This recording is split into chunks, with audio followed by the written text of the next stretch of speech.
di dalam Kristus. Kita buka kita di dalam kitab Kolose pasal yang kedua ayatnya yang ke-7. Kitab Kolose pasalnya yang kedua ayatnya yang ke-7. Kita baca firman Tuhan ini bersama-sama karena ini satu ayat saja, saudara. Kolose pasalnya yang kedua ayatnya yang ke-7. Kita baca firman Tuhan ini bersama-sama. 2, 3, ya. Hendaklah kamu berakar di dalam Dia dan dibangun di atas Dia. Hendaklah kamu bertambah teguh dalam iman yang telah diajarkan kepadamu, dan hendaknya hatimu melimpah dengan syukur. Kata Dia di sini ditujukan kepada Tuhan. Kata D-nya itu dituliskan dalam huruf besar, berarti Dia itu adalah Tuhan. Jadi Kolose ingin menguatkan diri kita supaya kita bisa berakar dan dibangun di dalam Tuhan kita Yesus Kristus. Saudara terkasih dalam nama Tuhan, salah satu organ tumbuhan mulai dari atas, mulai dari daun, kemudian cabang, batang, akar. Organ di dalam tumbuhan yang paling penting itu adalah akar.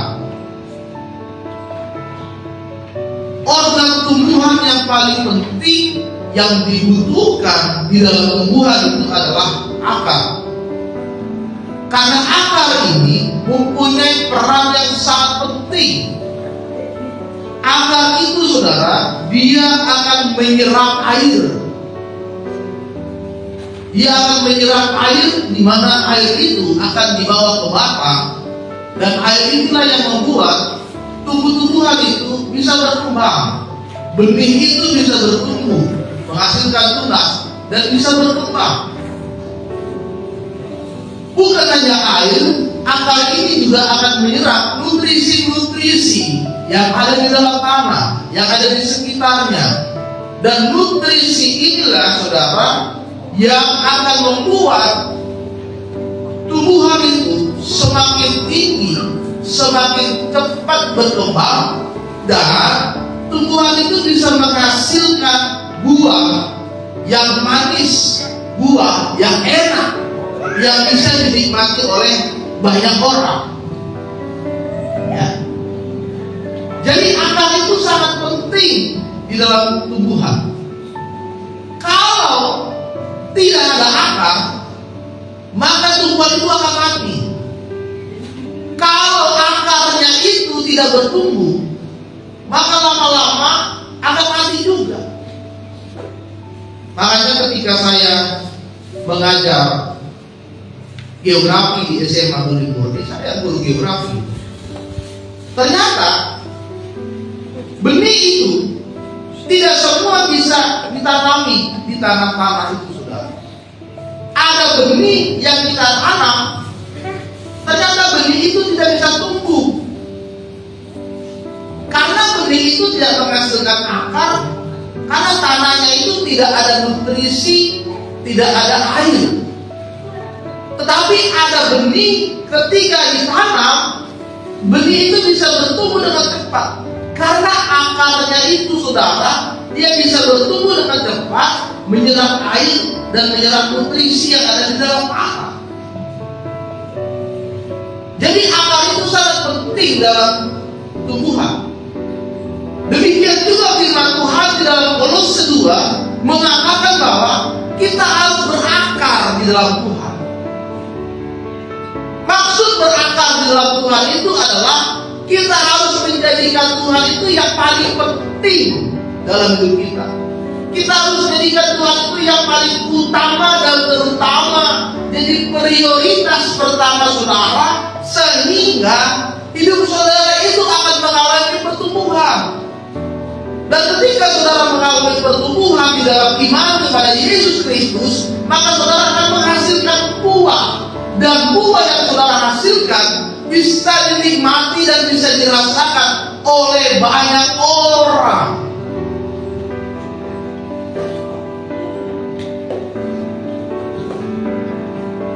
Minggu lalu saya diajak istri saya malam-malam, ayo ada makan gratis, makan steak jam 8 malam. Kami berencana tadinya mau belanja di pasar Persinggi itu kan ada jual ikan malam-malam sama sayur. Tapi istri saya, ini dari Mama Dewi, kita makan steak gratis. Makan steak gratis. Dalam hati mana ada orang mau kasih makan steak gratis malam-malam. Oke, kita ikutin aja alurnya. Bukan stick sembarang stick, ini di Abu Bersiku, ya kan?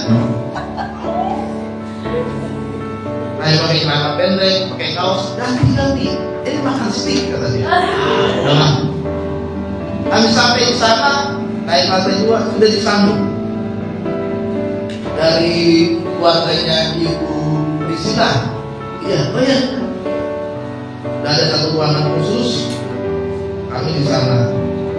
Ternyata sudah banyak orang di sana, ya. Sudah banyak orang yang kerja. Terus silakan duduk Pak, bukan. Ini makanannya. Ternyata sudah dipesan makanannya, ya, dipesan. Lalu yang satu steak, yang satu apa lagi? Ikan salmon. Dalam hati ini kan restoran steak, kenapa ikan salmon dipesan?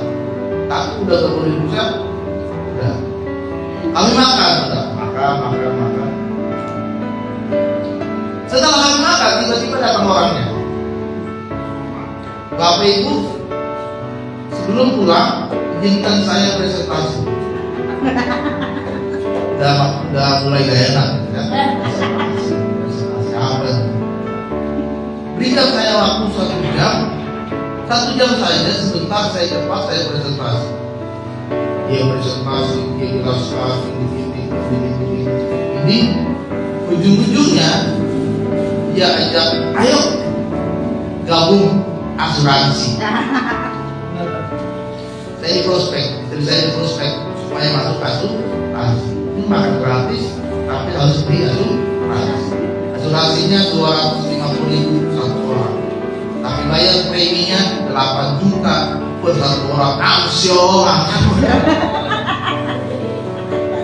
Ya, maka sedikitnya pasti 100.000, tapi disuruh bayar premi 8 juta. Ya, untuk saya bilang, pulang. Ya, terus saya bilang, kok orang itu PPN, ada anak kami di rumah masih kecil menunggu kami mau pulang. Ya, di prospek saudara. Orang yang berakal, dia tidak akan mudah tergoncang dan singkat kalau akarnya itu sudah kuat. Sama seperti tadi, kalau saya goyah, mungkin saya akan beli asuransinya itu, karena dia bilang beli lisensi 250.000, 230.000, beli sekarang, transfer sekarang, cashback 200.000, jadi kita cuma bayar 30.000. Boleh juga nih, cuma bayar 30.000. Kalau saya goyah, saya langsung transfer sekarang waktu itu. Cuma pikir saya 230.000 udah bisa beli susu anak saya dua kotak, kan? Saya nggak jadi, karena ada pendirian yang teguh, yang kuat di dalam diri kita.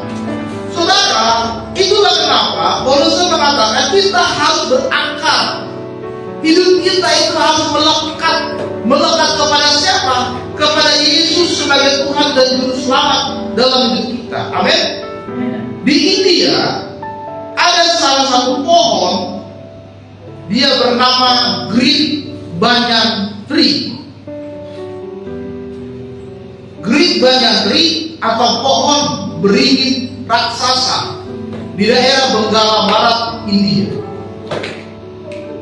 Pohon ini begitu istimewa karena pohon ini tercatat di dalam buku rekor dunia sebagai pohon yang memiliki akar terbanyak di dunia. Pohon ini memiliki akar, saudara, yaitu 3.600 akar dalam satu pohon, dan pohon ini bisa menutupi area sebanyak 5 hektar. Bayangkan, akar dari satu pohon itu bisa menutupi daerah atau wilayah seluas 5 hektar. Saudara bayangkan begitu kuatnya akar ini, begitu kokohnya akar ini, sehingga pohon ini juga tercatat sebagai pohon yang terbesar dan tertinggi yang ada di India. Kenapa? Karena akarnya sendiri pun sudah besar. Akarnya sendiri pun sudah kokoh, sudah kuat. Oleh sebab itu, saudara, pagi hari ini kita mau belajar mengapa kita harus berakar kepada Yesus. Maka ada 3 hal yang akan kita pelajari. Yang pertama adalah karena Yesus sumber kehidupan. Amin. Yohanes 15 ayat 5 berkata, "Akulah pokok anggur dan kamulah ranting-rantingnya. Barang siapa tinggal di dalam aku di dalam dia, ia berbuah banyak. Di luar aku, kamu tidak bisa berbuat apa-apa." Yesus sudah menjelaskan dan meyakinkan, ikutlah bersamaku, tinggallah di dalamku, maka ketika engkau tinggal di dalamku, engkau akan berbuah, engkau akan hidup. Tetapi ketika engkau tinggal di luar aku, firman Tuhan katakan, kita tidak bisa apa-apa, karena Yesus itu adalah sumber kehidupan. Dia yang memberkati saudara, dia yang menolong saudara, dia yang menyembuhkan segala sakit saudara, dia yang selalu bersama-sama dengan saudara. Maka hari ini kuatkanlah hidup saudara untuk lebih lagi dekat kepada Yesus. Kalau saudara tidak tinggal di dalam Yesus, maka saudara akan binasa. Yohanes 10 ayat 28 berkata, "Aku memberikan hidup yang kekal kepada mereka, dan mereka tidak akan binasa sampai selama-lamanya, dan seorang pun tidak akan bisa merebut mereka dari tanganku." Tuhan sumber kehidupan dalam hidup saudara. Maka hari ini melekatlah kepada Tuhan dalam kehidupan saudara. Bayangkan saudara, saudara punya handphone yang bagus.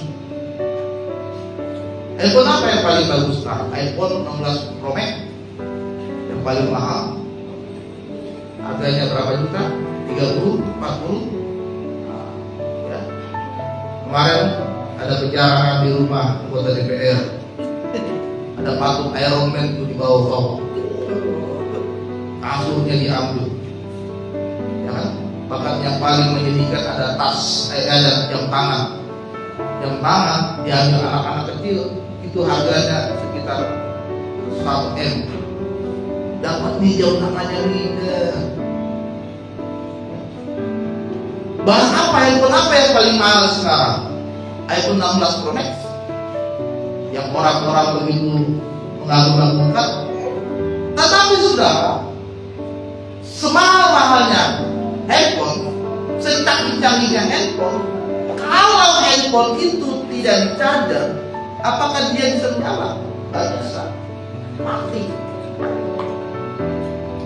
Sebagus-bagusnya handphone saudara, kalau tidak diisi dayanya, kalau tidak di-charger, tak bisa digunakan. Akan jadi barang yang ditinggal aja di lemari kita. Bagus ini, bagus. Fungsinya banyak. Kameranya bagus. Tapi kalau tidak diisi dayanya, kalau tidak di-charger, dia akan mati. Ya. Demikian juga hidup kita, saudara. Sehebat apapun kita, kalau kita tidak berakar kepada Kristus, maka kita akan kehilangan kekuatan rohani di dalam hidup kita. Kita akan kehilangan spirit kita untuk terus berhubungan baik, terus memberikan hidup yang benar kepada Yesus. Oleh sebab itu, makanya setiap hari harus saudara charger diri saudara, charger rohani. Makanya setiap hari itu harus ada saat teduh. Saat teduh pagi-pagi itu untuk merefleksikan diri kita. Kita ingat kembali kemarin, Tuhan, kemarin saya sudah melakukan ini yang tidak baik, yang tidak benar. Tuhan, ampuni saya. Hari ini Tuhan, aku tidak mau melakukan lagi yang kemarin yang salah, dan hari ini aku mau melakukan yang benar. Itu gunanya mencadar diri, agar kita tahu kesalahan kita di hadapan Tuhan. Terus kita tahu apa yang harus kita lakukan kepada Tuhan. Kalau saudara tidak mencadar diri, saudara akan sombong dan angkuh dan merasa semua yang saudara lakukan itu benar, padahal salah. Kayak orang penjara kemarin, mereka anggap, oh benar ini. Kami kan mengambil punya wakil rakyat yang tidak benar, tapi perbuatan mereka salah. Oleh sebab itu, Yesus adalah sumber kehidupan dalam hidup kita. Maka kita harus berakal dan kita harus mendekatkan diri kita kepada Tuhan. Amin. Yang kedua, Yesus, kenapa kita harus berakal? Karena apa? Karena Dia yang menjadi penolong dalam hidup saudara. Saudara bayangkan, ketika pohon itu besar, ketika ada badai, ketika ada angin yang kencang, pohon itu tidak akan tumbang. Tetapi kalau pohon itu kecil, batangnya kecil, rantingnya kecil, ketika ada angin yang kencang, maka pohon itu pun akan tumbang. Kenapa pohon itu bisa tumbang? Karena akar di bawahnya itu pendek. Dan ketika akar di bawahnya itu pendek, ada angin, dia akan jatuh. Karena akar itulah yang akan menahan pohon ini. Kalau akarnya itu besar, kalau akarnya itu tertanam jauh ke dalam tanah, ketika ada angin sekalipun, dia akan menahan pohon ini, dan pohon ini tidak akan jatuh. Yesus itulah sumber kekuatan dalam hidup saudara. Ketika saudara sedang menghadapi badai kehidupan, masalah ekonomi, pergumulan di keluarga, sakit penyakit yang saudara alami saat ini, saudara tidak akan jatuh. Saudara tetap kuat, saudara tetap bisa bertahan, meskipun ada tekanan di sana sini, meskipun ada goncangan di sana sini, meskipun ada omongan di sana sini, tapi iman saudara tetap kuat. Saudara tetap terus memandang Yesus dalam hidup saudara. Saudara tetap terus melayani, tetap terus datang ke gereja, tetap terus beribadah, tetap terus mengadakan saat teduh dan bersama keluarga. Karena apa? Pohon saudara kuat, iman saudara kuat, sehingga saudara tidak menjadi orang Kristen yang lemah, orang Kristen yang cengeng, orang Kristen yang suka sakit hati dan baperan. Iman saudara tidak goyah, karena Tuhanlah yang menolong hidup saudara. Amin. Amin. Saudara terkasih dalam nama Tuhan, ketika ada gempa bumi, gempa bumi itu saudara sering menghancurkan bangunan-bangunan yang tidak kuat fondasinya. Kadang-kadang saudara ada bangunan dari luar dia kelihatan bagus, megah, kokoh, tapi ketika ada gempa, bangunan ini hancur. Kenapa? Karena fondasinya tak kuat. Ya. Dari luar sih kelihatan bagus, bagus ya, catnya bagus ya, gedung baru. Tapi ketika ada gempa, hancur, berantakan. Makanya di Jepang itu saudara, orang ketika bangun rumah di Jepang harus fondasinya adalah bangunan yang tahan gempa.